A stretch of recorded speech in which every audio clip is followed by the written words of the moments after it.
Hi, it's Gabrielle and Julie here. Julielle on the move in New Zealand. We've got a bit of downtime because the weather's a little bit raining, actually.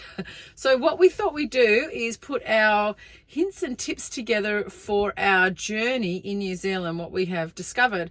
And one of the first things we wanted to talk about was hiring your van. If you're thinking to hire a van or a camper van, this is some of the thoughts. Now, Julie, would you suggest someone to go through a travel agent, for example? No.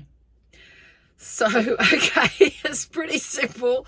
So we did go through a travel agent. However, I didn't realise we were going through a travel agent. I got really enthusiastic and said, let's do this. And we both went, yeah. And then found out we were paying fees for someone to book us a van. And yeah, sure, that could work if it's something you want. However, everything else we booked our flights. We had to book the ferry trip from south to north. We booked all our adventures. And I'm thinking, maybe we should have just booked our van. So that's our advice. Yep. If you're going to do anything with a travel agent, I would go in, tell them what you want and see what they come up with. So what we have learnt is we haven't had any experience with any of the other motorhomes in the caravan parks.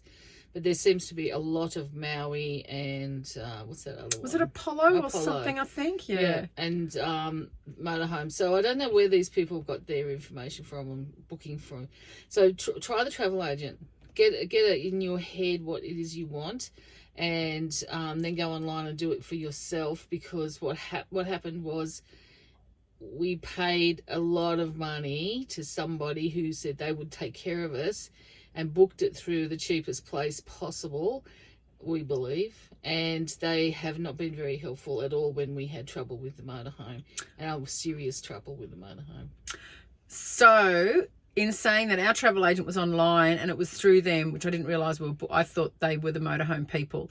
And then they booked the motorhome. Then we wanted to make a change and they charged us again to make the change. I'm like, I thought it was a deposit. Then we realised no. So we do feel a bit cheated and ripped off. So perfect information from Julie. Go to an actual travel agent, a physical travel agent, get all your info and work it out. And if it's working for you, go with them. We just found that we could actually book it ourselves. And the other tip with that, while you're researching, research the weather. Now, we did want to go earlier in the year. Life circumstances didn't allow that, so we moved it back to September. We have heard it's exceptional weather this time around. Even the news people were saying, the weathermen were saying how unprecedented it is. And we were traveling across some plains and the van was just getting swept to the other side of the road. It was pretty crazy, and that was going on quite a lot.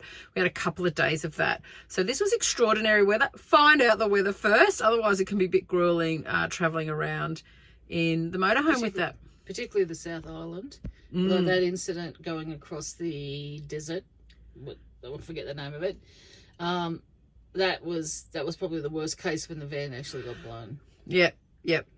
Just straight across. That was a bit how you going. Okay. Sorry. Yeah, but the other thing is about the time of year is to understand that a lot of the tourist places do not open until October. So we wanted to go on the Lost World railway thing, and we can't because it doesn't open until October. So this is just a heads up on that one. So we'll be coming back for a few things. That's it for this one, and we'll bring another video for the next step.